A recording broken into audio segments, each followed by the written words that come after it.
আমি আদালতকে বলেছি আমি প্রমাণ দেব যে ঈসা আমার পিছনে ঘুরতো, ঈসা আমাকে তার প্রেমে ফেলেছে, কিন্তু আদালত আমার সেই প্রমাণ বলেছে আজকে তারা দেখতে প্রস্তুত না।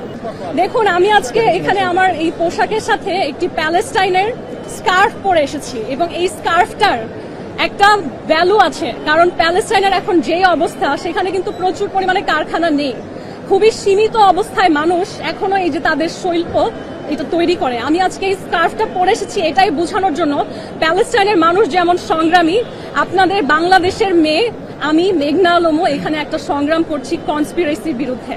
আমার এবং ঈসার সম্পর্কে প্যালেস্টাইন রাষ্ট্রদূত একটা সাহায্যের হাত বাড়িয়েছিলেন যে কথা বলে আমাদের কি সমস্যা সেটা সমাধান করা যায় কিনা।